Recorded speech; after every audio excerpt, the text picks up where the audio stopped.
Welcome, everyone, to Breakfast on the Farm. We are so thankful that you are here this morning with us.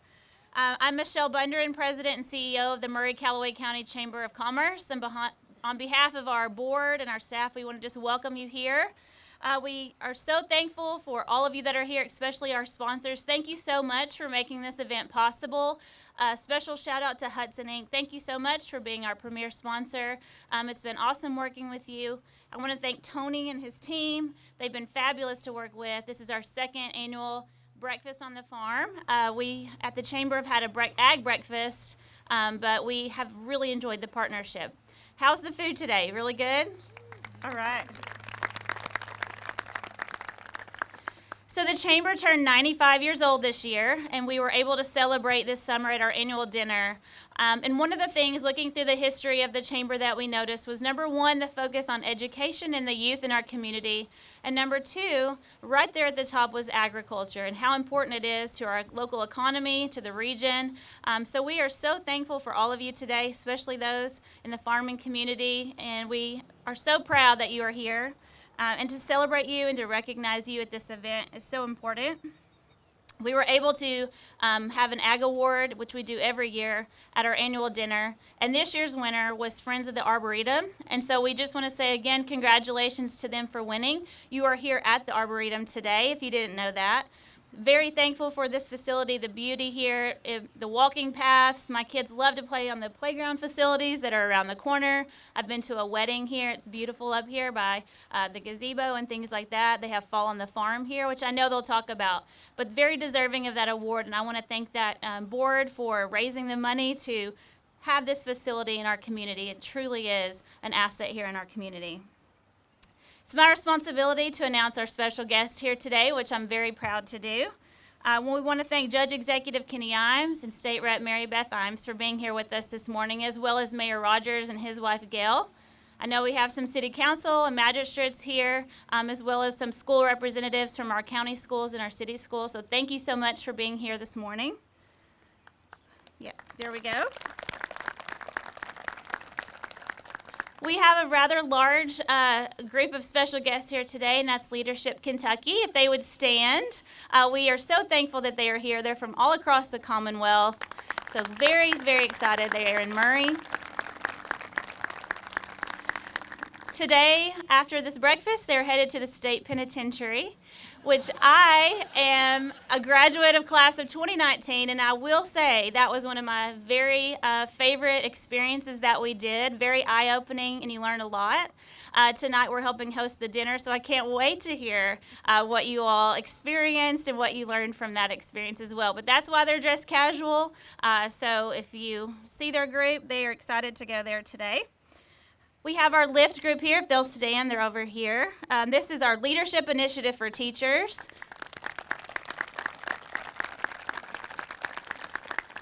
We created a teacher externship program where teachers can go out of the classroom to see what job opportunities they're available and go back and better prepare their students for the careers here in Western Kentucky. Part of that group is Miss Brittany Forgy. She's the Murray High School agriculture teacher and FFA advisor. So we're very thankful that she's here today. So sitting with and sponsored by CFSB this morning is, if you'll stand when I call your name as well, Mr. Brendan Shetler, Murray High School ag student teacher, is here, as well as Brittany. So Brittany, I know you don't want to stand, but I'm going to make you stand wherever you are. Carson Gillum is here. He's the Murray High FFA president. And Ryan Doss, who's the vice president. If you'll stand, and we'll give them a round of applause. We also have Kelly Parr, who's the FFA secretary, Grayson Gibson, the treasurer, Allison Rossi, reporter, and Lane Holmes as sentinel. Thank you guys so much for being here today. And we have our group from Calloway County as well, sponsored by the Murray Bank. If they'll stand when I call their names. We have Jacob Falwell, who's the ag teacher. We got Miss Cassie Miller, ag teacher, and Cassidy McAllister, ag teacher. Ellie Falwell is here today. Isaac Martin, who's president. Lily Thorne, vice president. Weston Tolley, treasurer. Kristen Caraway. Sadie Lowe, reporter. Emma Arnett, secretary. And last but not least, Jenny McCulchick, Sentinel. Let's give them a round of applause as well. So thank you all. I'm going to turn it over now, but we appreciate you being here this morning.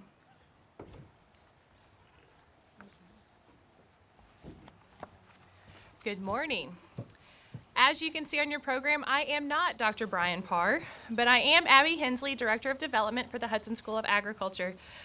Unfortunately, Dr. Parr was not able to join us this morning. He is away with a family emergency. But let me tell you, as the Director of Development for the Hutson School of Agriculture, I have the honor and privilege to work with all aspects of people involved with Murray State Agriculture. And it is a lot of fun. We are up early, we stay up late, we text late, we email late, and we do a really good job of moving agriculture forward. If I would like to ask all of the faculty and staff for the Hutson School of Agriculture to please stand. I just want to say thank you for serving our students and providing them an education every single day, and for all of the work that you do in and outside of the classroom. Now I'd like to ask all of the Hutson School of Agriculture students to stand. Today they represent us as members of the Ag Leadership Council, Ag Ambassadors, and Arboretum student workers. We enjoy watching you grow as students and follow your professional career as you graduate. Thank you for all that you do to represent Hutson School of Agriculture. And each year when students graduate, we gain a whole new bunch of alumni. So if you hold a Hutson School of Agriculture degree from Murray State University, would you please stand? All ages. Thank you for giving back in so many ways. You have helped us build a very strong foundation for the future.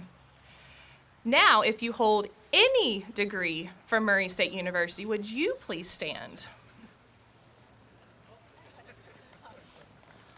This is a really cool view from up here, if only you could see. Thank you, each of you, for representing Murray State and helping build Murray State's strong tradition that continues every year. Thank you for being Racer Proud. We would also like to welcome Murray State Administration and Board of Regents members, including our very own Ellie McGowan, who represents the Student Regent as the SGA President. Thank you all for being here this morning. Dr. Jackson and Mrs. Karen Jackson send their hello and greetings. I am sad to say that Karen lost her father last night, so they are unable to join us this morning. To bring some highlights about the Hutson School of Agriculture year in the about last 12, 15 months, some really exciting and proud things have happened. All of our programs in the Hutson School of Agriculture attained the Essential Employability Quality Certification by the Quality Assurance Commons. This includes all curriculum in the agriculture science and animal technology. Our agriculture education program was named the top post-secondary agriculture education program in Kentucky and one of 4 national award finalists. We welcomed 217 new freshmen this fall, an unofficial estimate of 1,175 students in the Hutson School of Agriculture. Dr. Brannon, I believe that is our top number, and it only keeps going up each and every year.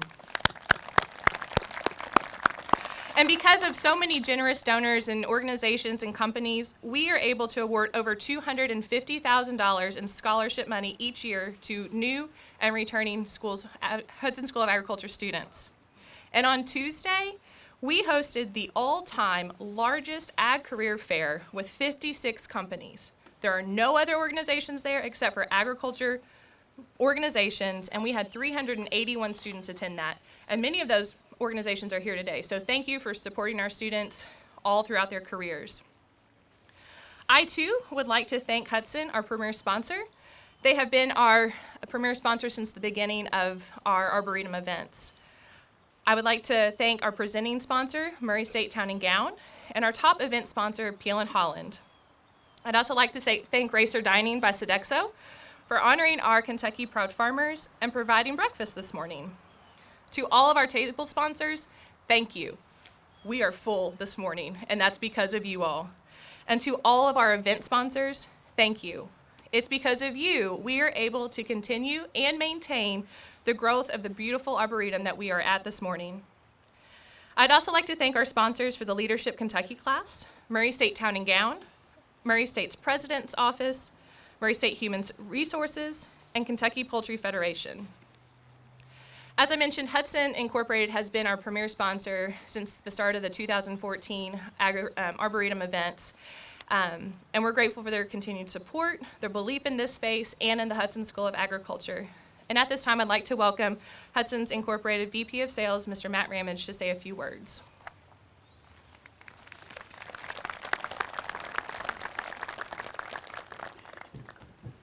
That's pretty interesting. It is. Pretty interesting. Step up there. All right. On behalf of Bruce, Han, and John Eckstein, our owners, and the almost 800 employees that make up Hutson Incorporated, it is my pleasure to be a premier sponsor for this event. 2021 and 2022, since we met last here, has been a tumultuous period, both for Hutson and for Western Kentucky agriculture.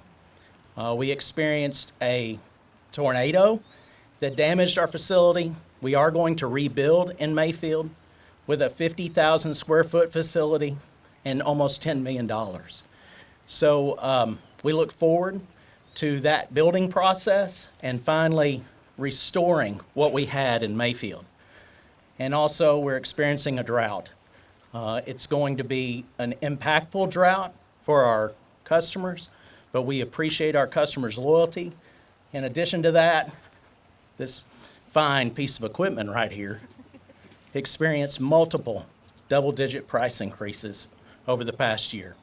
So our customers are experiencing extremely high input costs, as you can imagine. So thank you so much for allowing us to be a sponsor of this event, and I'll give it back to Abby. Thank you.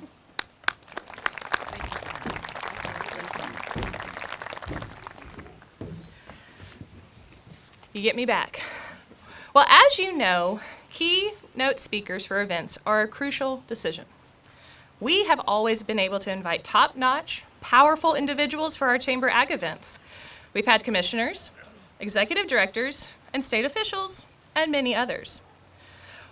With this year being Calloway County's bicentennial, Murray State University's centennial, and the 25-year anniversary of the Pullen Farm, we wanted to put the emphasis on rural America and Miss Pullen and invite a special speaker. First, we asked President of Kentucky Venues and Murray State alumni, David Beck. He had a conflict.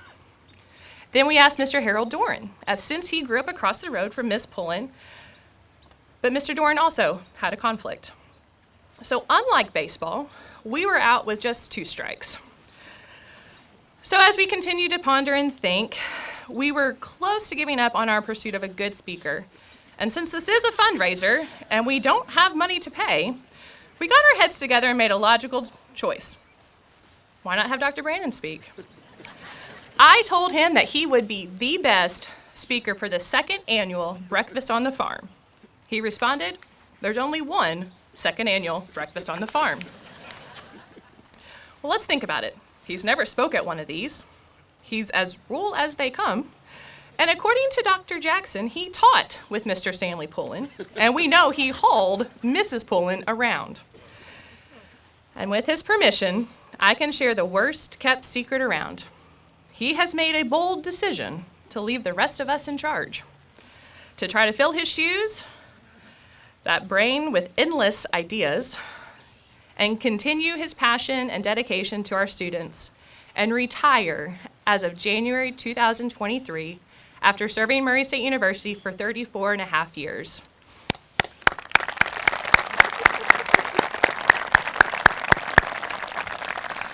So why not send him out with the opportunity to speak? However, I would like to introduce him properly, as he might introduce himself. Dr. Brannon, of all the influential speakers we have ever had, you are now one of them, my friend. To put the emphasis on rural America and shed some light on the untold stories of Miss Mabel Pullen, please welcome our own Dean of Dirt, Dr. Tony Brannon.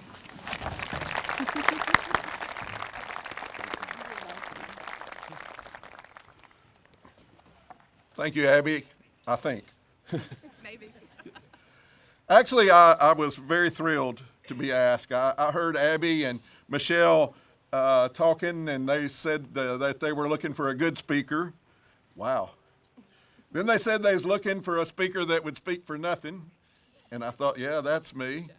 And then Provost Todd, I was talking to him about it, and he said, no, Tony, you misunderstood. What they said they was looking for was a good-for-nothing speaker.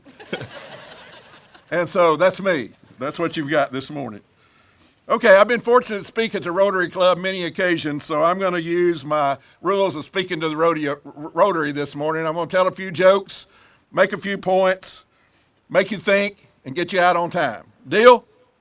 All right. So we're going to start with the jokes. I always do that. That way you know when to laugh, okay? So we need to appreciate rural Americans. And it hadn't always been that way. My dad once told the story about the rural farmer going to the bank to get a loan. The banker's name was Weldon Cobb, and the farmer's name was Dow Hicks. And Mr. Hicks went in and he asked him, he said, what's your name? He said, Dow Hicks. And he said, a Hicks from the country. He said, do you know what we do with Hicks from the country when they come to the city? And he said, no, sir, but I do know what we do with Cobbs in the country.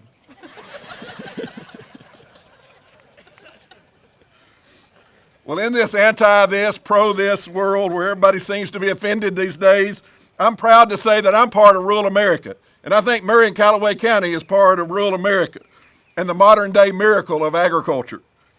Thanks be to God, not only for those who process, market, and prepare food, but also for those that produce it. Let's give our farmers and agriculturalists a round of applause. We can include Sodexo Dining in that. We can also laugh at ourselves. Notice we didn't have sausage today. That's an inside story. Bacon's always good.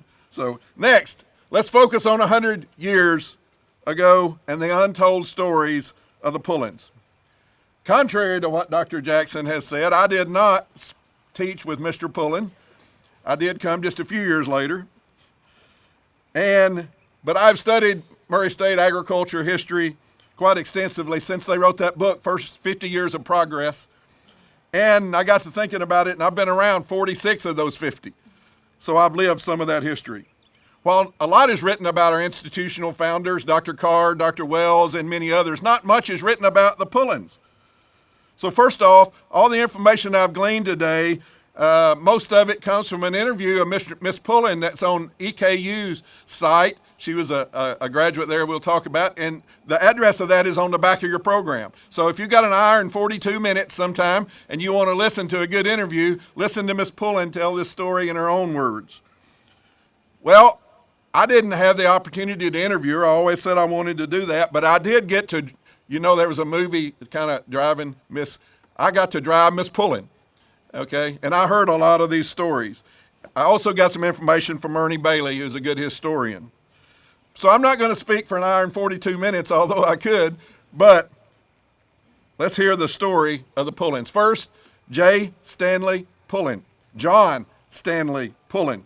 He was born in 1882. He was a native of Calloway County. I did not really know that much about it until I started studying. And he attended a one-room school in Lynn Grove. According to Miss Pullen, there were some 70-odd one-room schools in Calloway County. Amazing. Remember, we're early 1900s. And of course, it migrated into 5 high schools and then in addition to Murray Training School, where reportedly Stanley eventually graduated. He then went on and attended Tulane, Louisiana State, and Peabody's Teachers College in Nashville. He was a high school principal in Louisiana before accepting a job as an ag professor at Eastern Kentucky University, where he taught for 6 years. Never mind that according to Miss Pullen, he didn't have a degree. He then left Eastern Kentucky and became the county agent in Hart County, Kentucky. He was married in 1907, and his first wife died on their 8th anniversary in 1915. Granted, Miss Pullen didn't talk a lot about his first wife. But let's skip to Miss Pullen, Miss Mabel Cree Garrett Pullen. She was born in 1899 in Lewis County, Kentucky. Trinity, that was the actual address, which is on the Ohio River right across from Manchester, Ohio. I'm just going to go through some bullet points very quickly, summarizing Stanley and Miss Pullen. So go back with me, if you will, to the early 1900s. This is the centennial of Murray State.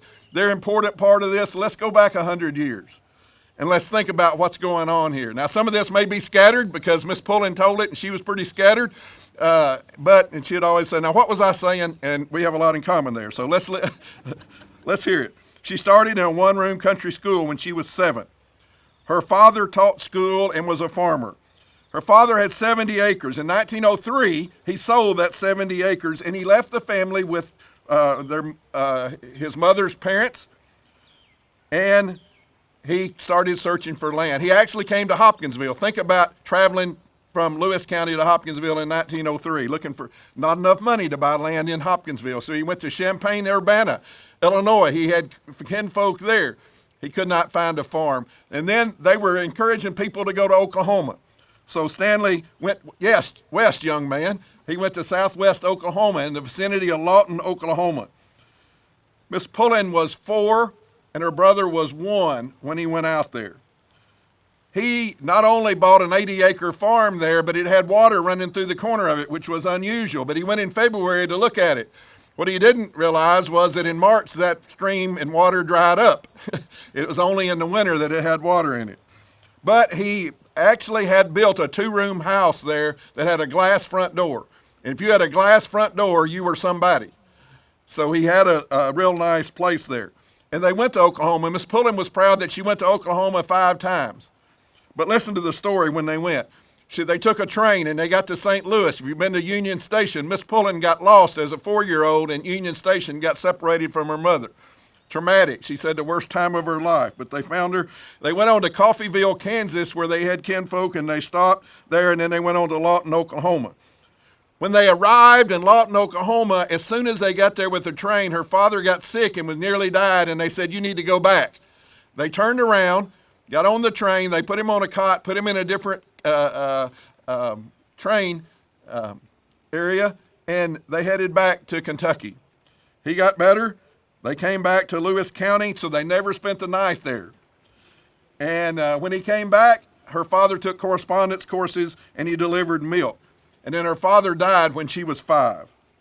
Fast forward, her father told her mother, whatever you do, do not sell the Oklahoma property. She never sold it, and Mabel inherited it and did not sell it until she was 90 some odd. And a lot of her wealth came from that farm that she sat on for that number of years. Her mother went to college and started college when she was 24. Her mother went to Eastern Kentucky, Western Kentucky, Moorhead, and Murray to take classes. 1900s, in that early 1900 area. So she was an educator. Point 1, I'm going to make some points. Where there's a will, there's a way. She went to school. Her mother died when she was 76. She taught in one-room schools until she was 64. Interesting story that Miss Pullen told me. Her mother lost all her teeth at 16. I took Miss Pullen to the dentist many times. She went every 6 months. Miss Pullen never had a cavity. Point number 2, brush your teeth. Mabel, she went to high school 6 weeks in Manchester, Ohio, and then she got sick. Never went to high school again. Times were different then. They didn't have ACT scores and GPAs and all those type things. Not everybody went to school. Not everybody went to high school. College entrances was different. Her mother saved up cream checks by having the dairy and sending cream to Cincinnati, Ohio. And she saved up enough money to start Eastern Kentucky University when she was 15. You couldn't get into Eastern until you was 16. But she got in at 15 and didn't tell them, and she didn't turn 16 till October. She got a job waiting tables for 20 cents an hour. Then she took on 3 other jobs while she was there. She had to save enough money to go back in the fall. She finished Eastern Kentucky University in 3 years. She took German one summer semester. Then World War I broke out, and she went back in the fall, and they had outlawed German. You can no longer teach German. She said she could speak it, and it was easy to learn, and she was sad about that. That's not an easy language. She was a smart lady. She graduated in the summer of 1918. All the boys in 1918 left and went to France for World War I. She wanted to teach, but she was too young. She had to be 18 to teach, and she had no experience, so she couldn't get a job, so she went back home. There was 8 in her mother's family. There was 8 in her father's family. All of them but one in each family was a teacher. A lot of one-room schools, you see. And teaching and farming was about the jobs that you had at that time. So she went home, and her mother gave her $30 a month to live on. And in 1918, she said she remembered a horse driving up, and they had a telegram for Mabel that she needed to call a Mr. Keith, who was an elementary school principal in Shelbyville, Kentucky. And he wanted to hire her, and she took a job for $60 a month, and she worked there for 10 months. 1918. What do you know about 1918? Spanish flu. They started school in the fall. We think we just went through a bad pandemic. She taught 4th grade. She had 24 students in her 4th grade class. They dismissed school when they went back in the spring. 5 of that class had died, of the 4th grade class had passed away when she went back. They moved to Hart County. After 1 year teaching, she paid back her mother the money that she had borrowed to go to Eastern. Point number 3, always pay your debts. Miss Pullen paid her debts. She married Stanley in 1919. When they moved to Hart County, she had $300 left from that first year teaching, and they bought dairy cows with it. Later, she took classes at Peabody College, Vanderbilt, and then Murray after she got to Murray. She said Stanley didn't have a degree. Some other places said that he did. But in 1921, they left there and they were still in Hart County. Miss Pullen went to Berea, and in 1922, she went to Western Kentucky University. She was living in Bowling Green. He was in Hart County. She got the call to come back, and Stanley's mother died. When Stanley's mother died, she never wanted him to finish college or get a degree. He wanted to get a degree, so they moved to Nashville, and they went to Peabody College. He was in Nashville, and he judged the poultry at the Tennessee State Fair. And the top 12 chickens Stanley bought, and he kept them outside the arena there in Nashville when he lived there. How did he get to Murray? There was a regent by the name of Tom Stokes. Some of you people that are historians in Murray may remember some of these names. And Tom Stokes was one of the first board of regents. And she served under Dr. Carr and Dr. Wells. They left Nashville to come to Murray in February of 1925. And they got to Tennessee River. And obviously there were no bridges. So they took a ferry at night. They had a lantern hanging on a big pole, and you swung the lantern back and forth to get Mr. Bailey, who was the grocery man, to come get you, if he wanted to. And she said, fortunately, he wanted to that night. And they brought him across the river. And then there were no roads on the eastern part of the county, and they got stuck. A lady by the name of Pearl Jordan, that I think was a Murray State faculty member that was at Peabody, came with them. So they pushed each other's cars out to get to Murray in 1925. She said she was wet and muddy as a hog. She lived at Tom Stokes. She said you couldn't find a place with 12 chickens in Murray to keep 12 chickens, but it's where the People's Bank, old People's Bank was on the Court Square. He owned that. It was a 2-story building. They lived in Tom Stokes' property.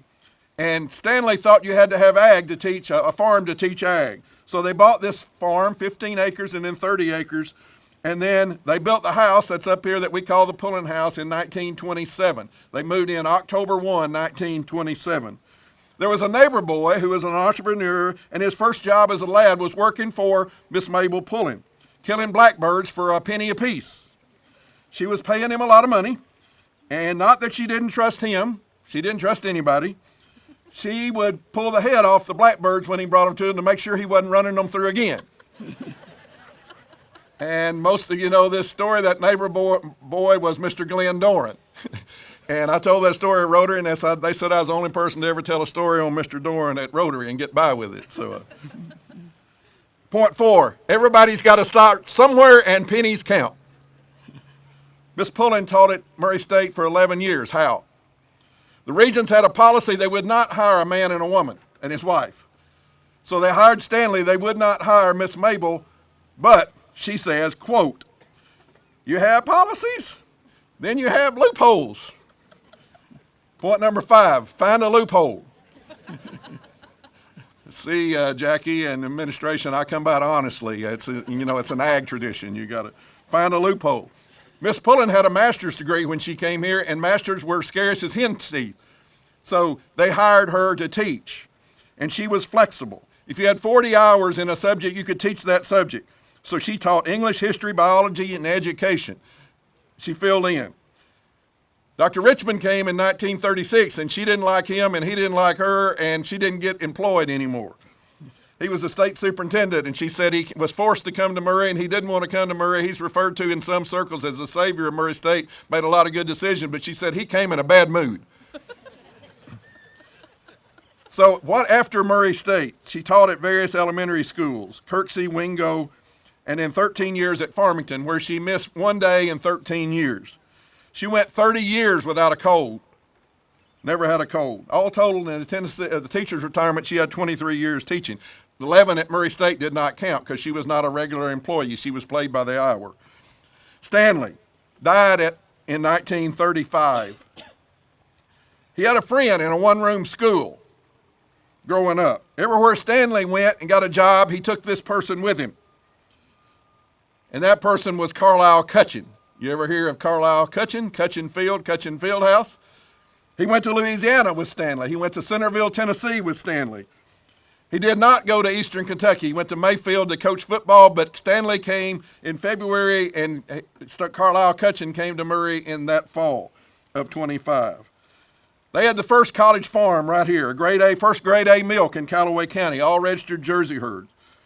Stanley had a new car every year that he bought from Elmus Bill. I talked to David Parker, and he used to be the Ford, so they would send Model T Fords in the railroad. Stanley would get a new automobile every year. Why? Because he took all the football, baseball, and basketball teams on the road. The university had no transportation. Carlisle Cutchin was coach of all three at the time, and Stanley took the teams on the road. He died of blood poisoning.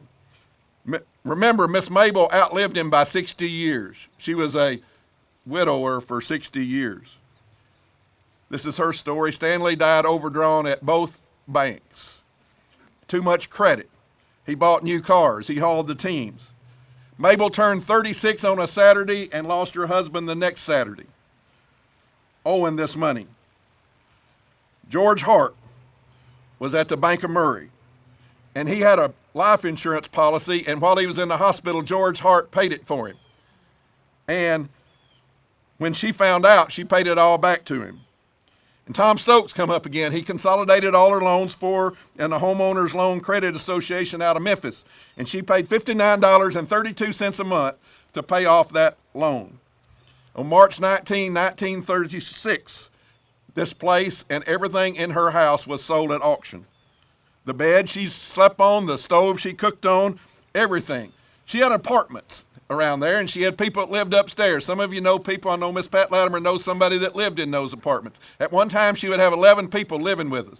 She not only charged them rent, she charged them for washing their clothes and cooking their meals. And they had one bathroom, and that was hers, and they all used the same bathroom. She washed their clothes. She bought her first washing machine for $32 from Sears Roebuck. So Dr. Carr, Dr. Wells, both bank presidents advised her not to buy the farm, to let it go. But she was too proud. She said she didn't want no deficiency judgment holding over her head. So she bought it. She bought the stuff, and they consolidated that loan. She said she never had to pay get anyone to sign her note. She never had to fill out a financial statement. You bankers, how would you like to get by with that now? She just said she had to sign Mabel G. Pullen. The judge said she could keep $750. She didn't keep anything. His estate paid 75 cents on the dollar, and they said they was glad to get it. March 19th, they lined up cars all down Doran Road, and it wasn't paved or even graveled then. But she said there was a lot of men that left disgusted that she bought it. They wanted it. They sold everything. She bought the table, the beds, silage, hay, 30 cows. She got a loan from People's Bank. She paid for it in 5 years. She paid for this place twice, she said. People from all over tried to pressure her to sell it. She said they even got Rex Alexander to come over and try to sell it to the city for a city park. No deal. She wouldn't sell it. When she took over, she sold Stanley's milk truck. He had a real nice white truck that had gold letters on it with grade A College Crest Dairy. And she sold that truck. And because she didn't drive, remember? She didn't drive. So she got a white mule, or a white horse, and a milk wagon. And that's how she delivered milk to help pay for this place, and sell vegetables, and sell hens, and sell eggs, and sell anything.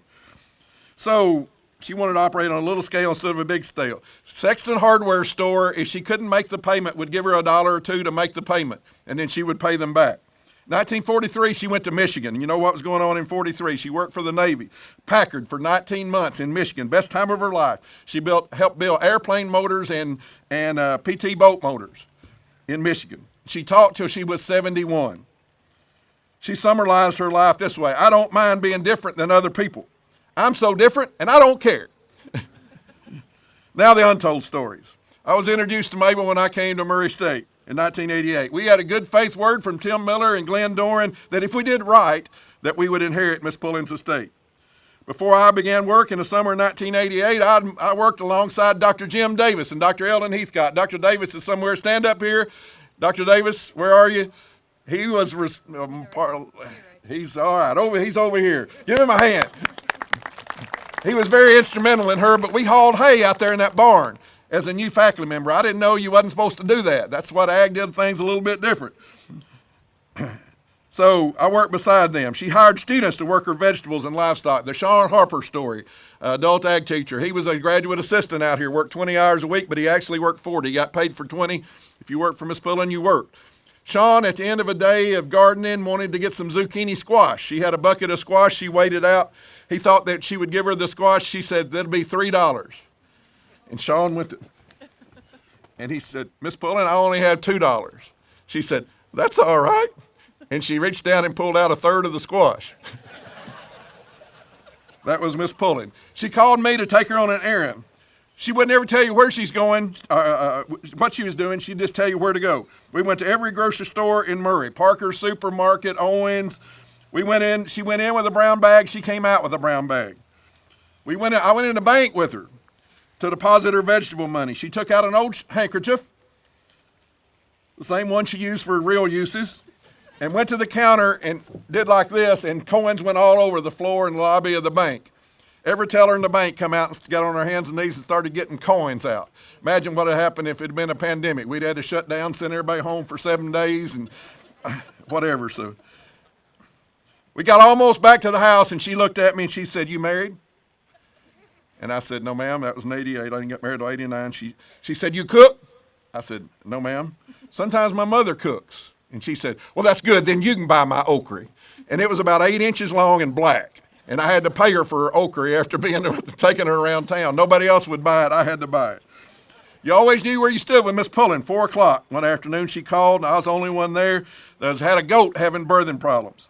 She said, is Jim Davis there? No. Is Eldon Heathcott there? No. Jim Long, Barry Simmons, Terry Kennedy, John McCulchick? No. Well, she said, you go find Jim, you go find Eldon, you go find Barry, you go find Terry, you go find John, and if you can't find them, then you come. We all arrived at the same time. That's why we have this farm. We served Miss Pullen. We invited her up to the office for her 90th birthday party, made a big deal out of it, had a big 90 on the cake. She never said anything. She was having a time of her life, telling all kind of stories. We got ready to take her home. She's going out the back door, and she just started smiling and snickering. Said, well, what's up, Miss Pullen? She said, I ain't but 89. She passed away twice that I know of. Once I was there with Dr. Heathcott. She was not feeling well. She was begging for goat's milk. She fainted. She lost bodily functions. She fainted. We got goat's milk to her. She revived. Then she jumped on us for not getting to the goat's milk fast enough. She passed away in 1995, left explicit instructions for us in the lockbox at the bank. We went to read it. Dr. Davis went to read it, I think, and it said, the Department of Agriculture shall take care of all the cats until they shall expire by natural causes. That was the explicit directions that we had. 5 people attended her burial in Manchester, Ohio. Later, we found out that she'd left all of her earthly estate for the use and benefit of agriculture, an estate worth well over $1 million. Think about it. She was bankrupt in 1936. She was a millionaire when she passed away. Point number 6, the only place success comes before work is in the dictionary. Like my granddad said when crawling through a barbed wire fence, one more point and I'm through. Point 7, make a difference. Stanley and Mabel Pullen made a difference. If you would, refer to the 5th paragraph of the FFA Creed. It's on the back of your program. It's there for a reason. I taught agriculture. We teach the Creed. I needed to have something to motivate it, so I learned it backwards. You students, y'all know it forward, I know it backwards. Task, inspire, and then impart the two true will and whole will America rule that believe that's not exactly right, but I did know the whole thing backwards. Fountain of useless knowledge. So, but I want y'all to participate here. I want us to read the 5th paragraph together. I believe that rural America can and will hold true to the best traditions of our national life, and that I can exert an influence in my home and community, which will stand solid for my part in that inspiring task. If you don't associate with rural America, okay, just respect us. But I contend that you'd be doing good to fill in the blanks if you don't like rural America. I believe in substitute. My family, my home, my church, my community, my business, substitute it and read it again. Put it on your desk, put it on your wall. There's a lot of power in that 5th paragraph. Lastly, I leave you with one of my favorite agriculture charges. Plant seeds of knowledge, fertilize with kindness and understanding, spray everything with a sense of humor, and you'll harvest a happy and successful life. God bless you. God bless Murray State. God bless Murray State Agriculture. And thank you, Miss Mabel Pullen.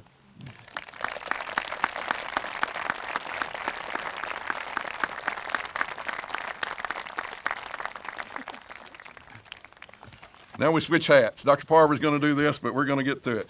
We want to do our annual awards program. If our presenters will make their way on up here, we got a couple of FFA students that's going to help us over at the ramp over here. Graves County, Christian County, the WAVE event all present agriculture awards. Until we started this, other than the Chamber's one award, there was not a lot of agriculture awards. But we wanted to do that. Sponsors were obtained for the award. Nominees were taken. Committee voted on the results. Hopefully, as the event continues, we'll be able to continue to recognize many deserving individuals. As we proceed through the awards program, the sponsor of each individual award will come forward, we'll present the awards, and then to keep the program moving, we're going to present the awards, actually have the presenter to go down, present them here. We're going to save all photographs to the end and take them over by the display. So at this time, we'll start our awards program with Farmer of the Year. If you want to come on up. We'd like to thank Syngenta Digital, formerly Ag Connections, for sponsoring the Farmer of the Year. I want to ask all the Syngenta Digital employees that are here with us today at their table to stand to be recognized. And I want to invite Customer Success Manager John Potts to present this award. Good morning.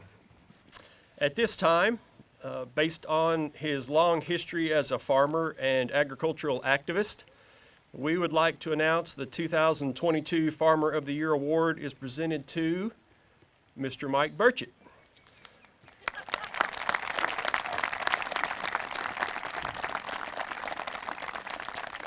Mike is a lifelong resident of Calloway County.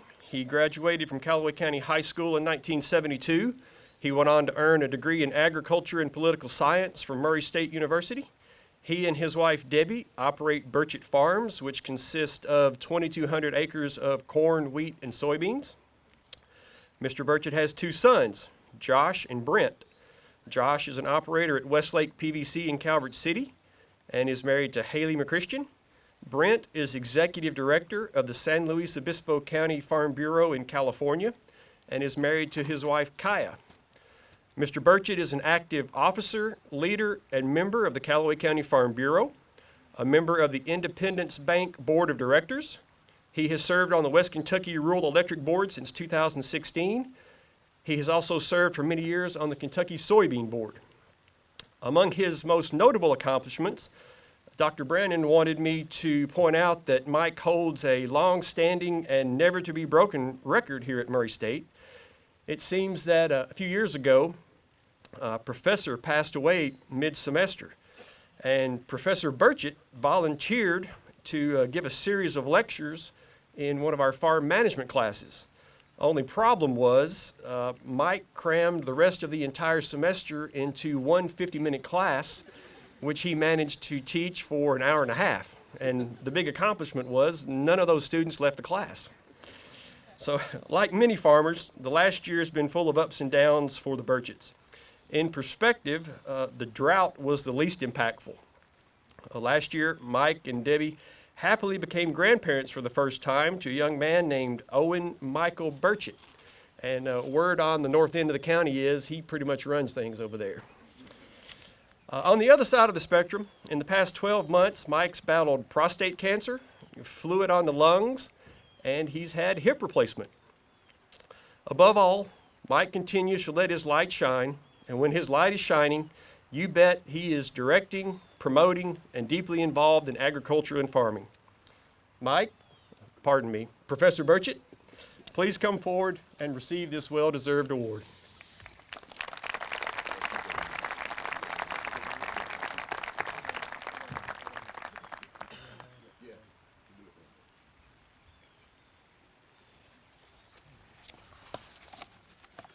Congratulations, Professor Burchett. This time, I'll be presenting the Breakfast on the Farm Agribusiness of the Year Award as sponsored by the Hutson School of Agriculture. This year's honoree could best be described by one word: persistent, resilient, entrepreneur. Oh, well, that's 3 words, but they're all relevant. Following the passage of the 2014 Farm Bill, Murray State Agriculture planted the first agricultural hemp in the nation on May 12, 2014. Shortly after that, we created the Center of Agricultural Hemp. After that, company after company called and flooded the communication channels wanting to partner with Murray State and locate in Murray, Kentucky. Many called once, many called twice. Only one company called almost daily for about 3 months. And he was persistent. After a number of ups and downs, many companies came and went. One company remains in our area. He was resilient. The idea of using hemp as a sustainable wood substitute was inspired by the experiences of one person. He was working with Bamboo Flooring Company years ago when the idea came to him. Since then, he and his development team have worked tirelessly adapting the process of creating bamboo-based timber into one that utilizes different plant species instead, like agricultural hemp, which he has patented.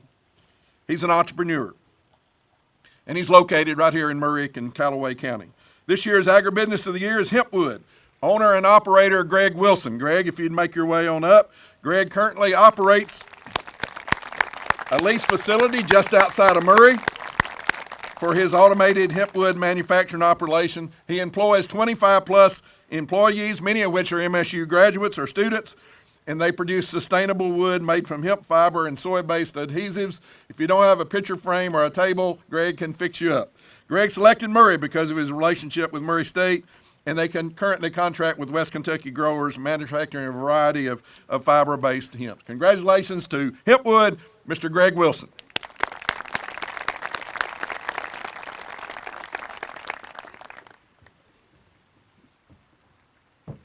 Thank you.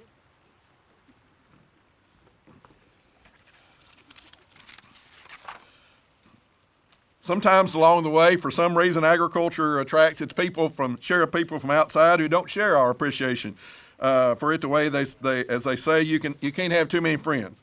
Friend of Agriculture annually goes to someone who, although they may be outside of agriculture and maybe outside of Calloway County, yet have helped in some significant way in promoting agriculture or Murray State agriculture. We're pleased that River Valley Ag Credit is sponsoring this award, truly fitting with a company with a motto of helping rural America grow would do that. Here to present this award is local relationship manager Kathleen Walker.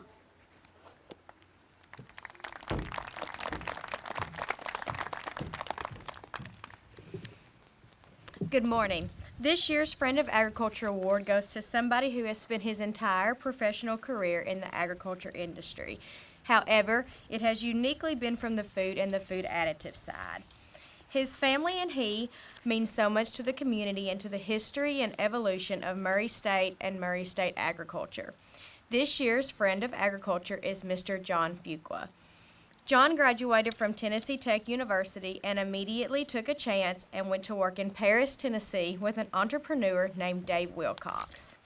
As the company, Allegro Fine Foods, grew, so did John. He joined Allegro in 1983 as the Director of Sales and Marketing, becoming the company's first full-time employee. In 1994, he was named President of Allegro Fine Foods. During his tenure, Fuqua led the marketing efforts to gain nationwide distribution of Allegro, expanding the plant operations to include co-packing and private label bottling, and focusing on the workforce development and facilities growth. John recently retired in January after 39 years of service with Allegro. John and his wife Jan have and continue to do much to support Murray State agriculture and the community. Whether it's sponsoring Fall on the Farm, Murray State Rodeo, or carrying the Reagan family tradition of involvement with MSU baseball, they are always there to help. Actively engaged in 8 Days of Hope, John has spent countless hours helping those in need. Always a behind-the-scenes type of guy, John leads from behind with a servant attitude. John holds the MSU Ag Support Award, which is the highest award that MSU Ag can bestow, but it is fitting that he is recognized as the 2022 Friend of Agriculture winner. Unfortunately, John and Jan are traveling and out of town and cannot be here to accept this award, so it will be presented to them at another time. At this time, please let's recognize Mr. John Fuqua with a big round of applause.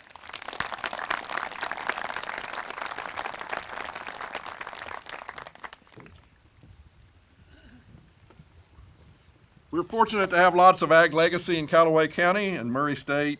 And when we thought of Callaway County agriculture, especially on the equipment side, we thought of one name that was obvious, Coleman McKeel. McKeel Equipment has been helping customers with their machinery needs for over 80 years. In 1934, Coleman McKeel started the business as a one-man operation working out of the trunk of his car. In the 50s, became a family affair when Coleman's wife, Frances, if you knew Miss Frances, you knew that she ran the place. So came aboard and transformed the parts and accounting departments. The 70s saw two of their sons, Dan and Greg, join in, and soon they opened a second location in Paducah, and now third generation's gone to work in McKeel Equipment. Thus, we named this award in honor of Coleman McKeel, and they graciously agreed to sponsor it. Here to present today's award is Mr. Dan McKeel.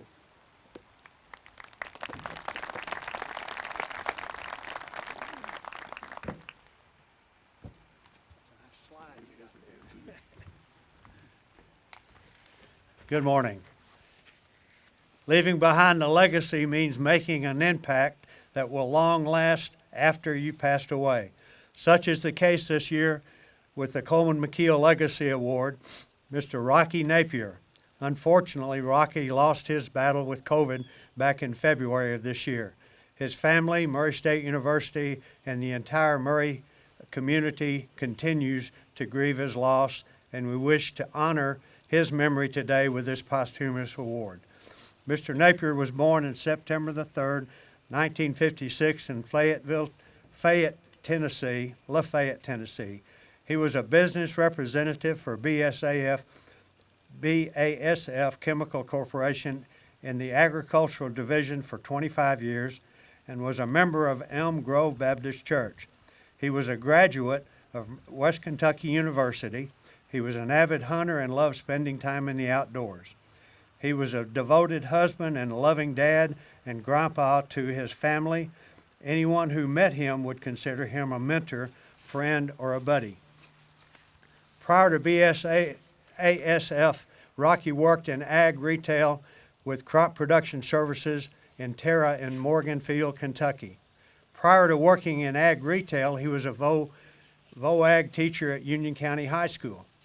As a BASF representative and supporter of Murray State Agriculture, Rocky Napier spent many hours and built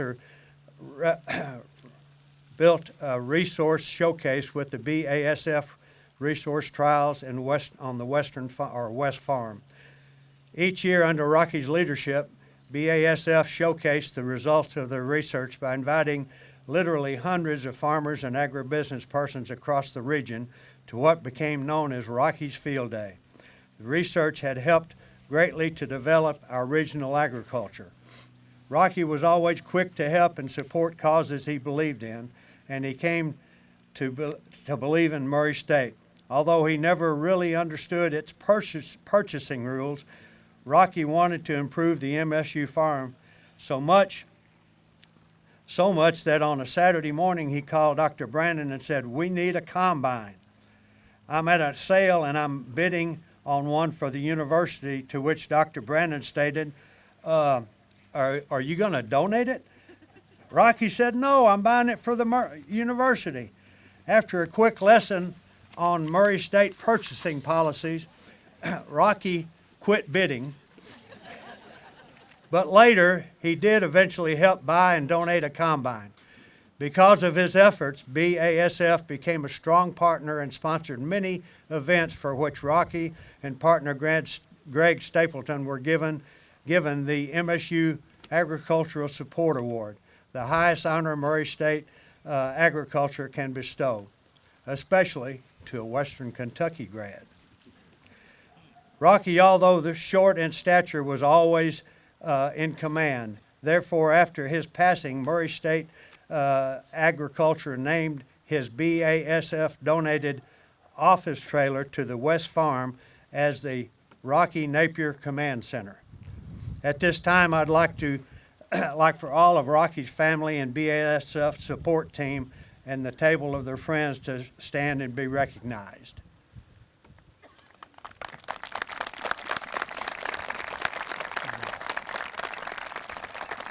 I'd also like to ask that his wife Leanne and his family to please come forward to accept the Legacy in Agriculture Award in Rocky's memory. Let's show our gratitude and another round of applause for a life well lived.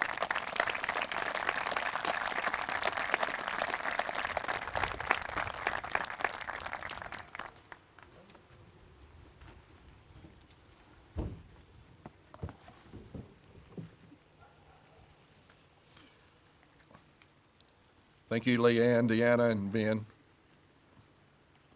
Appreciate you. Certainly no award ceremony would be complete without recognizing the critical importance of women in agriculture.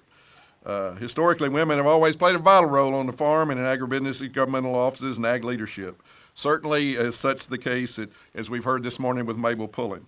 It's only fitting that the Woman in Agriculture Award be named the Mabel Pullen in Agriculture Award. And here to present it today is Miss Agriculture, not only in Calloway County, but in the state of Kentucky, currently serving second vice president of Kentucky Farm Bureau and sponsor of the award, Miss Sharon Furches. Thank you, Dr. Brannon. I want to take just one very quick moment to welcome that Leadership Kentucky group. One of my dear friends and colleagues at Kentucky Farm Bureau is a part of that group, and I know you guys will have a great time in Murray and all of Western Kentucky. So appreciate you being here and joining us this morning. We are really honored at Furches Farms to sponsor this award. Obviously, it's very important to me, and I love hearing those stories about Miss Pullen. And I'm sure a lot of us women that are involved actually on the farm, including some of you FFA girls that are out there working hard every day, and I know you can appreciate some of those stories about the very strong woman that came before us. The inaugural Mabel Pullen Woman in Ag Award last year went to Charlisa Smotherman, and this year's winner follows in the same mode. The award is going to someone who has literally assisted almost every farmer in Calloway County over a number of years before her most recent retirement, Miss Claydine McCallan. So she can start making her way up here. Claydine was born in Akron, Ohio. She got here as fast as she could via Mayfield, Kentucky. She has been active in Girl Scouts all of her life, herself and with her daughter. Upon graduation from Mayfield High School, Claydine graduated from Murray State in 1982 with 2 areas in marketing and computer systems management. That same year, she married Phil McCallan, also a graduate of the Murray State Ag Department. A few years after they married, they moved to the Kirksey community, making the 4th family generation there in their family home place. Claydine has certainly transformed her agro. She had never even had a garden till she joined the McCallan family. We learn a lot even if we were raised on a farm. I grew up on a cattle and tobacco farm, but then went straight into grain. So we learn a lot when we marry those farm boys. After graduation, Claydine started working various jobs, including Liberty Bank at Mayfield, and then came to the FSA office, formerly known as the old ASCS office to a lot of us, in 1990. She was responsible for payment limitation and eligibility for all the producers in Calloway County, as well as farm storage loans, commodity loans, and various other FSA programs. She loved helping the producers, and I know that was very much appreciated. She and Phil have 2 children, Jesse and Aaron, and are quite proud that they are both Murray State graduates as well. Claydine recently retired from farm service with 32 years of service, but it wasn't long before she came right back into the role. In agriculture, she is now working with the Kentucky Poultry Federation and traveling around to different schools and organizations, showing them the benefits of that part of the ag industry. Claydine, we're happy to present this award to you and congratulate you.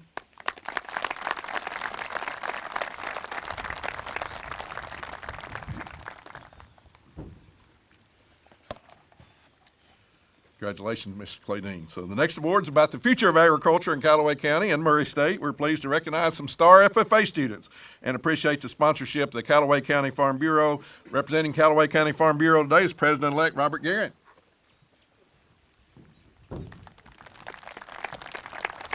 Thank you, Dr. Brannon. The Calloway County Farm Bureau believes in agriculture youth, and we're pleased to sponsor the Star Awards for local FFA leaders that's pursuing a career in agriculture. This year we are recognizing the FFA Stars as part of a program run through Murray State and the local FFA advisors from this past year. All 4 were seniors and previously received star recognition from Murray State Agriculture. I would like the 4 award stars to come forward to accept a token of your recognition from Murray State and Calloway County Farm Bureau. In addition, each star will receive a monetary award as well. First, this year we have Miss Savannah Pittman, a 2022 graduate of Calloway County High School, a freshman and agribusiness major at Murray State. Miss Savannah is the daughter of Van and Liz Pittman. She grew up working on her family farm in Murray. Savannah was vice president and the state champion in 2020 for the Shark Tank competition. She is a committee chair and active member in Collegiate Farm Bureau, the Agribusiness Club, and Agriculture Future of America. Next, we have another 2022 graduate of Calloway County High School and a freshman nursing student at Murray State, Miss Bella Swain. Miss Bella is the daughter of Heather and Dr. Brian Swain. She grew up showing cattle and has loved it ever since.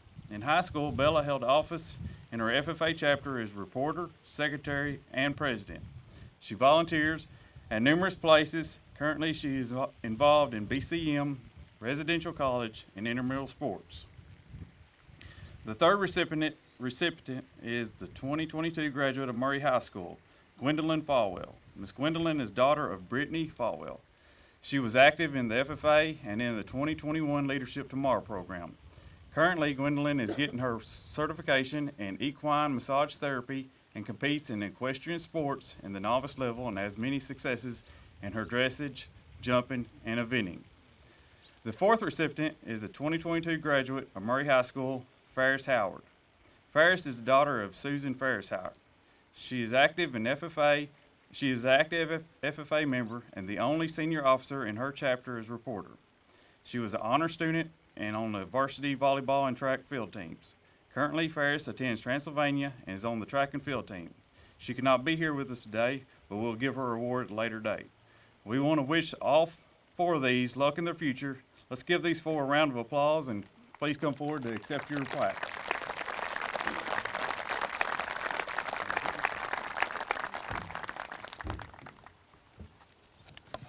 Congratulations to these students. At this time, I'd like to introduce the current chairperson of the board of the Friends of the Arboretum for a very special presentation. Please welcome the man with many hats, chairman, magistrate, squire, fish expert, pothole fixer, Mr. Paul Reister.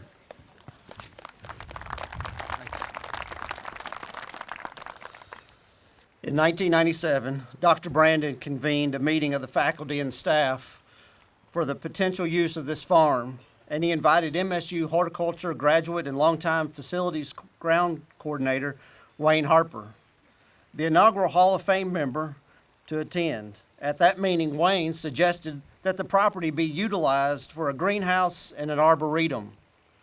Dr. Brannon, being the studious leader he immediately ran to the library to look up the word arboretum to find out what Wayne was talking about. Finding out what an arboretum was, Dr. Brannon asked Wayne to draw a conceptual drawing.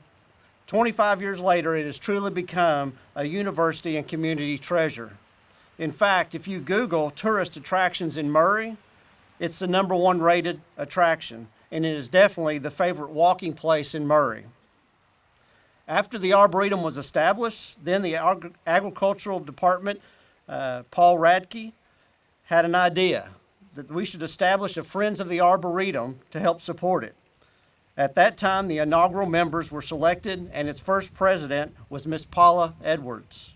She served as the president of this board for 9 years.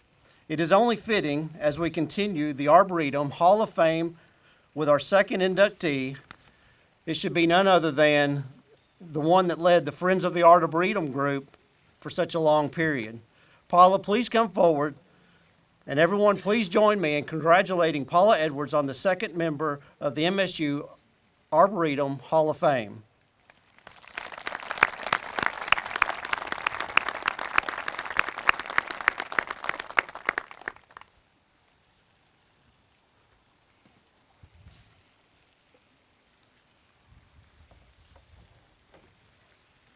Well, as we conclude this morning, I want to thank you all for being here. I think it's been a lovely morning. If you've never been to the Arboretum, maybe your schedule allows a quick walk through the Arboretum to enjoy the pond, the hill that overlooks the pond, and as you walk on around the trail, the apiary where there's beeves and hives, and then as you walk on around, you'll see some play pockets. These are bees and trees and butterfly small playgrounds. And as you exit, you'll notice the horticulture and the arboriculture that's been created here by the Murray State staff that works here. The Arboretum is provided free to the public, dawn to dusk, but it also is supported by the Friends of the Arboretum through fundraising. Fundraising such as this event and many years of the gala has helped provide funding for these play pockets, the irrigation which waters our landscaping. And so if you would like to become a Friends of the Arboretum, you can do that. I would like to ask our board, the Friends of the Arboretum board, to stand at this time. And we'll give them a round of applause real quick. But then I would ask them to make their way towards the registration table, and they will have some brochures such as this, which you can get and get some information about the Arboretum, but also in the back is information on how you can become a friend of the Arboretum and support this great tourist attraction, local walking facility that Murray State offers us here. Again, I want to thank you for being here. I want to thank all the sponsors, the Chamber, and everyone that's helped put this event together. And it's that conclusion, as Bob Valentine would often say at these events, let's go to work, Murray.